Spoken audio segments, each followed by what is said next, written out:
Please welcome Jonathan. Thanks, Lee. I also want to acknowledge the Gadigal people of the Eora Nation. I am, as Lee said, from Newcastle. It's Humlong country as part of a wider group of different nations that all speak similar languages that sometimes gets called the Gadigal Nation Group. And there's a story that comes from Gadigal country. It's called the story Nikin, which means cold in Gadigal language. And if there are any elders here in the room who know this story, and this is a recount of a story that I heard from an elder, so I'm apologising in advance if I muck it up, but the story is about a peace treaty, people from different nations coming together in a treaty of peace, which was a ceremonial fire. That fire billowed black smoke up into the air, and as it came down, the women danced and stomped the flakes of smoke, the black stuff that was coming down from the sky, into the ground, and it hardened, and it became Nikin, black coal, the symbol of peace between different mobs, symbol of a treaty, and it's a symbol that today is being ripped out in extraordinary quantities. We have now, I think, it's already 160 million tonnes of copper goes out of the port of Newcastle every year, and you can see that all through what we call Wonnarua country, further north into Gomeroi country, and they're going into Worimi country as well, and also in places further afield in the northwest and in places like Gloucester. And what that is doing, it is literally splitting people apart. It is breaking peace, it's breaking lands, it's breaking sacred sites for Aboriginal communities. But obviously it's also breaking apart communities in the Hunter. We've lost entire communities like Ravensworth, like Mount Thorley, like Whitehorn, where only a few people remain because Extra, in fact I'm not sure who bought out that mine recently, but have literally bought out all the land and can pit communities against each other. And I think on a slightly related issue, I think it's fair to take a moment to remember George Mender, who very sadly took his life a few weeks ago. I didn't know George, I know people knew him, but what I do know is the extraordinary psychological toll that coal mining has taken on our communities and our landscapes. But in an even bigger sense, as Lee mentioned,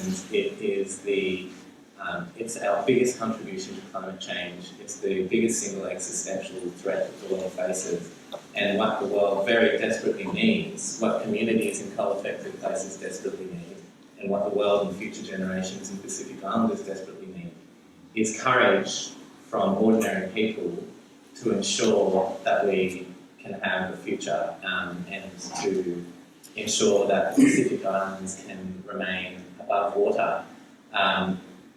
We know in the Hunter that the planning laws and the planning system just don't work. They're designed to lock out communities. So I'm going to talk just a little bit about Maules Creek before I talk about the civil disobedience that came out of it and where we are from here. Maules Creek, I think, is a classic example of the system gone wrong. There's no right for an individual landowner to be informed when a mining licence has been applied for over your property. You've only got 28 days to object to an application that you didn't even know existed. But then you've lost your objection rights to that mining licence. So my first visit out to Maules Creek was in April 2012, about 4 or 5 months before the blockade campaign started, and I stayed at the farm of a bloke called Phil Laird, who's now the national president of Lock the Gate.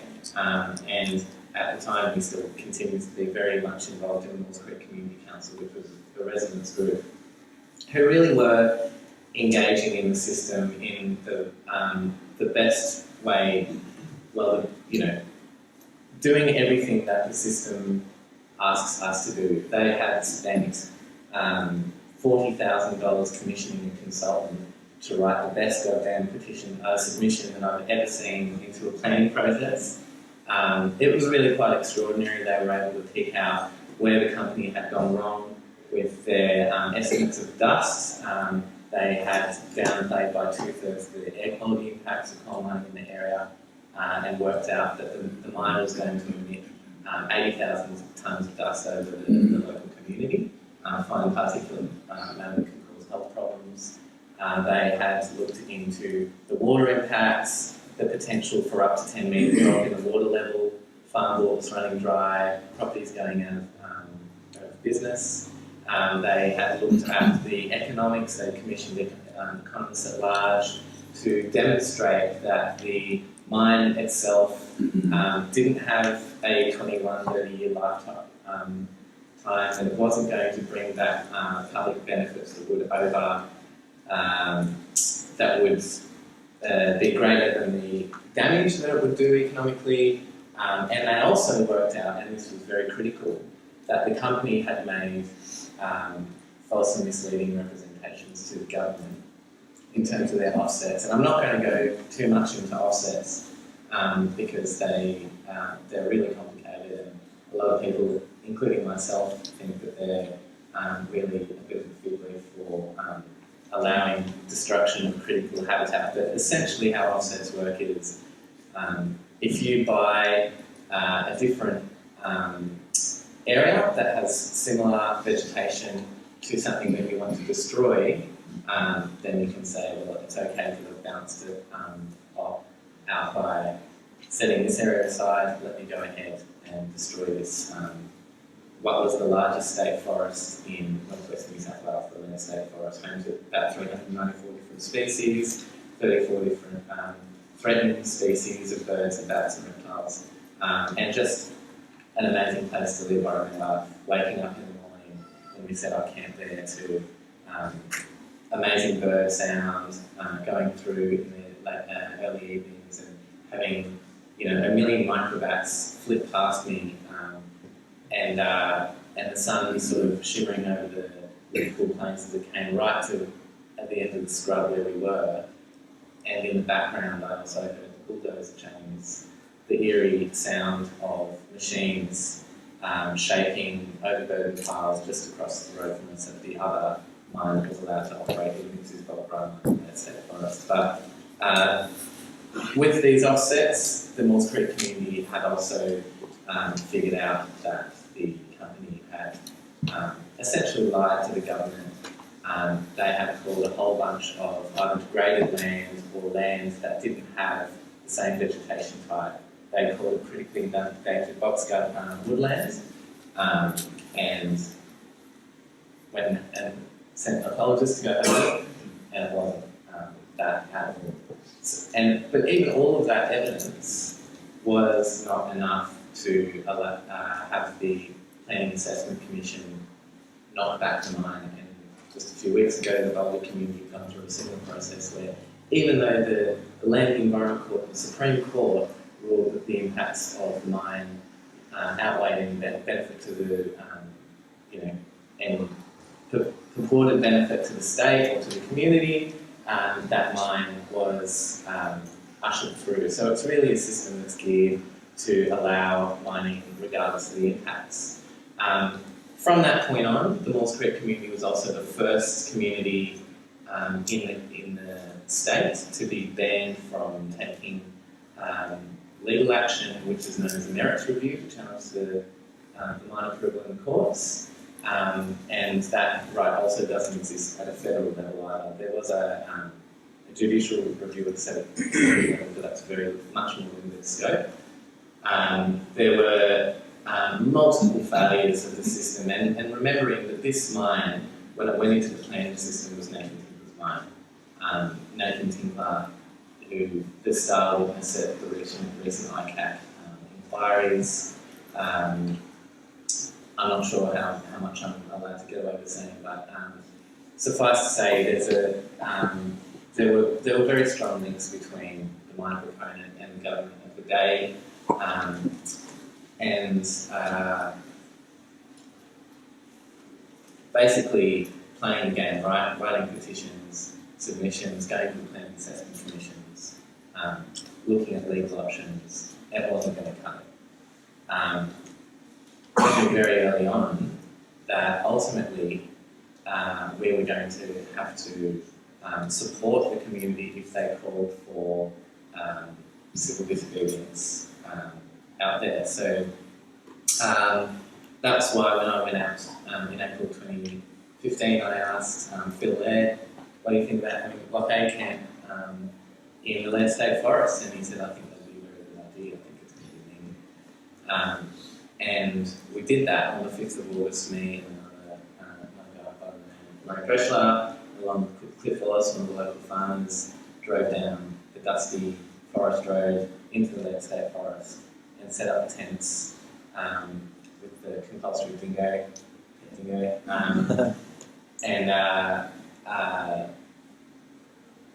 said, well, you know, even if we only last a month out here, this is a really, well, maybe, you know, maybe we might be able to last a month out here. We had no idea how long we were going to be there for.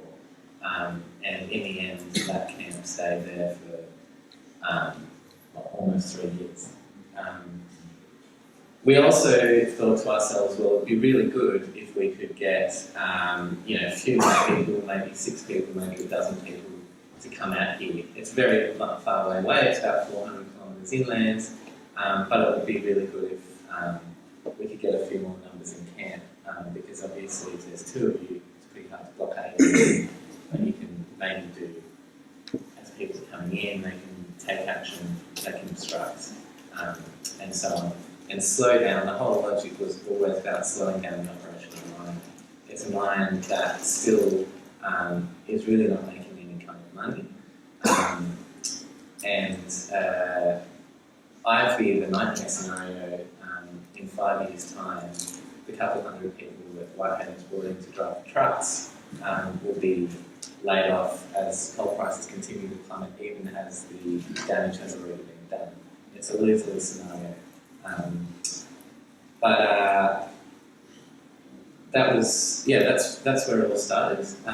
And as Lee mentioned, over 400 people took action out of Maules Creek. They were people from all walks of life, people like doctors, people like lawyers, people like religious. They Pocock absolutely, a man of you know, absolute principle, who even in a football team has shown the courage to stand up for his convictions, and he actually locked on with Rick Laird, a 5th generation farmer out there, and again, it really drew national attention to what was going on out there, as well as, you know, cost the company a day of work, which always is a good thing, because the longer you can draw it out, the more likely it is that it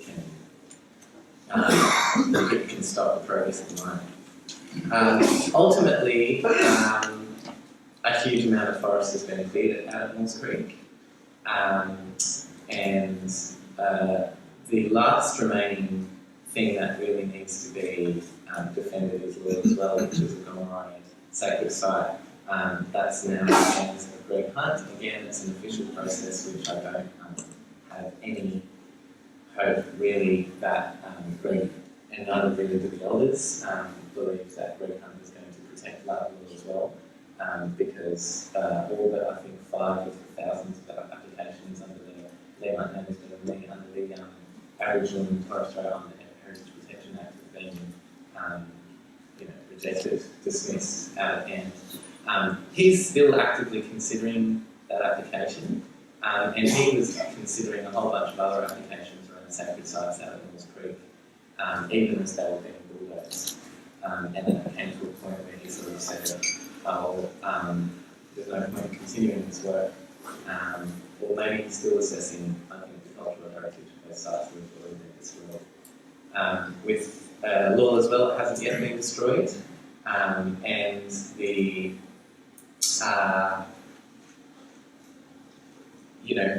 it doesn't do any harm at all to put pressure on the Red Hunt to protect that, to protect law as well. It's something that the Galway elders are asking people to do, but they've also said that if Greg Hunt waves it through and law as well does come a threat, they will also put out a call for people to go out and help protect laws well themselves, because we know that when politicians fail, it's up to ordinary people like us to stand up and take action. It's up to the kind of people in this room. For me, it's about doing. It's about what Martin Luther King said. Forget if I get the quote wrong, but there are times when we need to think about what's not, whether something is a politic or whether something is effective or whether something is timely, but whether it's right. And I know in my heart that if the government elders are asking support from the Australian community at large to go out and help them protect law as well, the right thing to do is to go out and protect them. There are many other stories. In any civil disobedience campaign, I've been involved in quite a number. One or two have succeeded, many don't, but it's the fights that you don't take up that you lose. And I think later on Nicola's going to talk about some extraordinary successes with civil disobedience at James Price Point and other places. I know I've been involved in some successful campaigns here and there in relation to forest protection. And I think everybody knows the extraordinary story of how 4,000 people stood up to Met Gasco and got in the way and refused to move to the point where even the New South Wales rightfully said, we can't go in and face them and try and disperse 4,000 people in the northern rivers who don't want fracking in the northern rivers, because it's going to result in someone's going to, we're going to end up having to hurt someone if we go and we allow them to do that. So ultimately, Met Gasco lost its licence. It's been recently reinstated. It may come up again, but civil disobedience can make an extraordinary difference. It can also be inspiring and empowering, cathartic, and it's also something that a lot of people think is not for me. It's out of my comfort zone. I couldn't do something like that. I love watching people on my television screen take action, but it's too scary. I guess what I want to say is, out at Moores Creek, we've had people from all walks of life, of all ages. Bill Ryan, a war veteran, take action. An ex-prosecutor stand up and take action. They were arrested, they were held for a couple of hours, they had to go to court, they got their fines. We're extremely fortunate in Australia that we don't get assassinated or jailed for lengthy periods of times in most cases when we take, when we allow our courage to compel us to action. And I think that also gives us an even greater responsibility to stand up. Before I finish, I just want to promote a couple of things that are coming up.